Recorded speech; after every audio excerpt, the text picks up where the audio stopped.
Welcome back to our channel, The Historical Records. Today, we have a truly captivating topic to explore: the topic, 5 women who ruled the ancient world. Very few women ever rose to power in the kingdoms and empires of the ancient world. The handful who did, in the Near East, Asia, and Europe, fought their way through significant barriers, in often violent times. These women first accessed their power through men, fathers, husbands, brothers, and sons. But they stayed in power, sometimes for decades, through a mix of ambition, intelligence, political savvy, generosity, guile, and, in some cases, a ruthless and bloody drive for power. In every single case, it's a crisis that brings them to the throne. It's a lack of men; they are there as placeholders or stopgaps, and they usually have a bad end, says Egyptologist and archaeologist Kara Cooney, who teaches about female rulers in antiquity at the University of California, Los Angeles.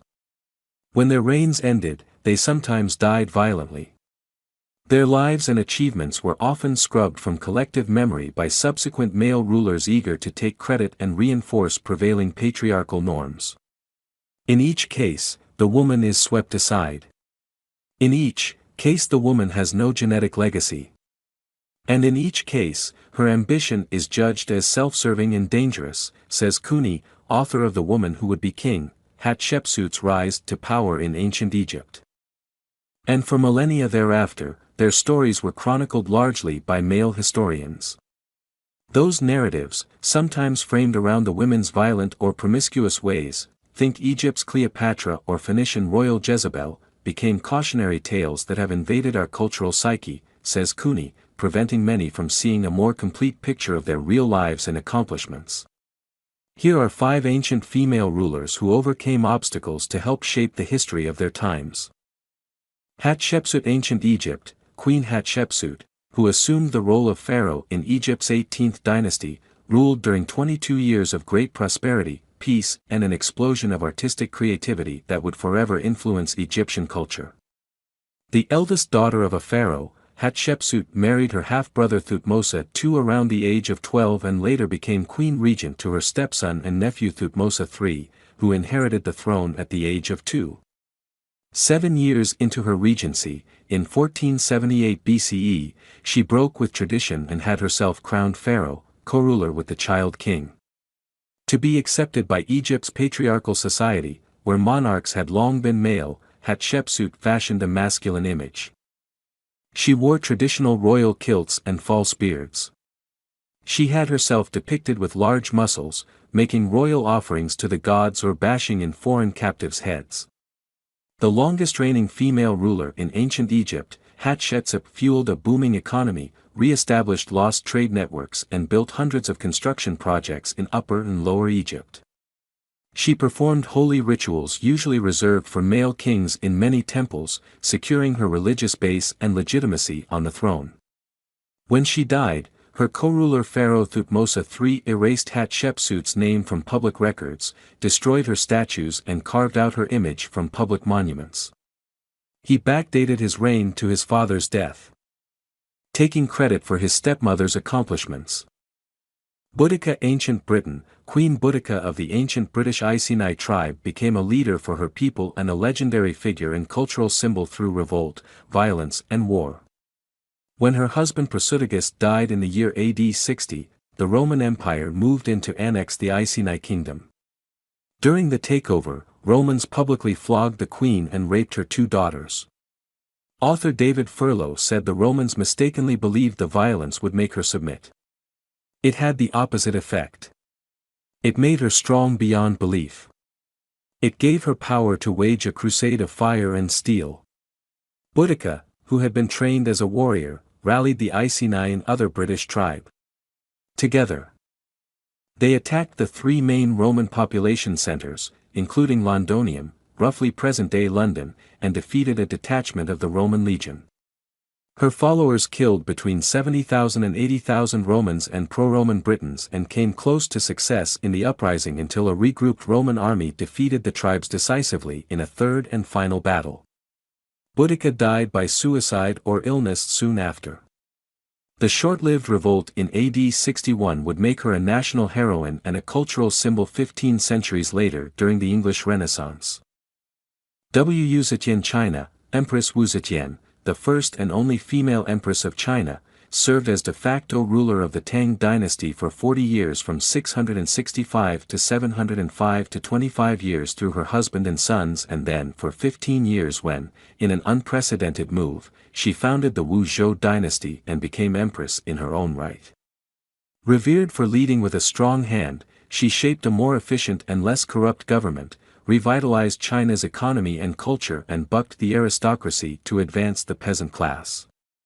She expanded China by conquering new territory in Korea and Central Asia, making it one of the world's most powerful empires. She first came to the imperial court as a concubine to Emperor Taizong. And when he died, married his ninth son and successor, Emperor Gaozong. Well-educated, charismatic and ambitious, she was more decisive and proactive than her husband and was considered the real power behind the throne. She gained that power, in part, through ruthlessness, deceit, lots of palace intrigue, accusations of witchcraft, and lots of spilled blood. She created a spy network to help her kill real, potential or perceived rivals. She demoted or exiled enemies and their children. She targeted members of her own family and massacred 12 collateral branches of the imperial family when some tried to remove her from power. When her sons became emperors, she still held true power as empress regent and blocked them from governmental and political affairs.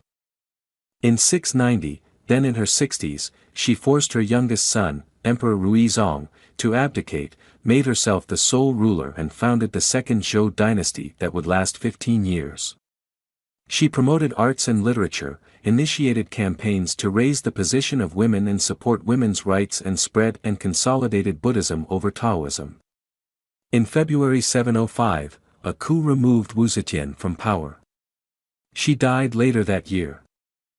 Cleopatra Egypt, Cleopatra, queen of the Ptolemaic kingdom of Egypt, ruled for 21 years alongside two brothers and was its last active ruler before Rome annexed Egypt in 30 BCE.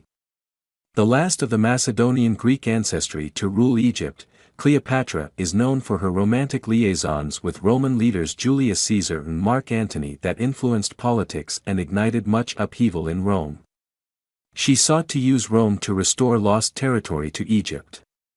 Cleopatra and her brother Ptolemy XIII became co-rulers when their father Ptolemy XII died in 51 BCE. But a power struggle and war between them led Roman dictator Julius Caesar, who then became Cleopatra's lover, to take her side. When Ptolemy XIII was killed in battle, Caesar declared Cleopatra and her other brother Ptolemy XIV co-rulers.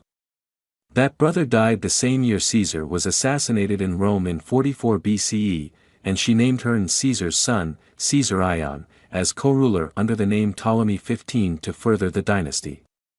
She then allied herself with Roman military officer Mark Antony, Caesar's heir apparent.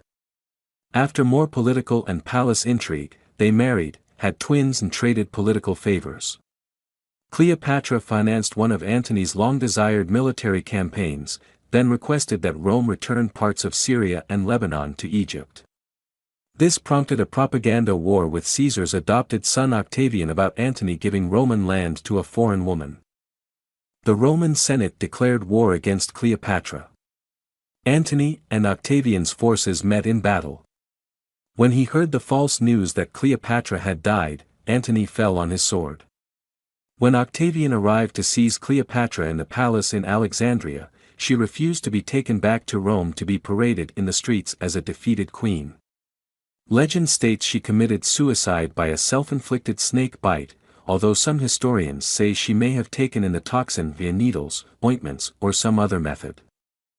Queen Sindike Korea, since King Jinpyong of Silla had no male heirs, his daughter, Princess Deokman, asked for a chance to compete for the throne instead of it being ceded to her brother-in-law. Women had wielded partial power before in Silla, one of the three kingdoms in the Korean peninsula, but a female taking full reign still proved unacceptable to many. In 631, two officials who planned an uprising to prevent her coronation were publicly executed in the marketplace along with their families. In January 632, Queen Siandike began her 15 years on the throne as Scylla's 27th ruler and its first reigning queen, not a regent or a queen dowager like women before her. In a time of many wars among the three kingdoms, she helped shape Korean culture through a revival in thought, literature and the arts. Concerned with people's livelihoods, she tasked royal inspectors with improving the care of widows, widowers, the poor, orphans and the elderly. She built the Kyeomseongdi Astronomical Observatory, Tower of the Moon and Stars, to help farmers, exempted taxes for peasants for a year and reduced taxes for the middle class, gaining popular support that countered opposition from the male aristocracy. The Tang dynasty in neighboring China initially refused to acknowledge a female ruler, but that didn't faze her. She sought their help again as she laid the foundation to unify the three Korean kingdoms under Silla rule. She embraced Buddhism and built dozens of temples and pagodas, some of the tallest structures in East Asia, in hopes of making the unification of the three kingdoms a reality. In 647, while suppressing a 10-day rebellion led by one of her hand-picked advisors, Queen Siandike became ill and died. Her cousin, crowned Queen Jindiak, became the next female ruler of Silla. Thanks for watching this video. Please subscribe and stay with us.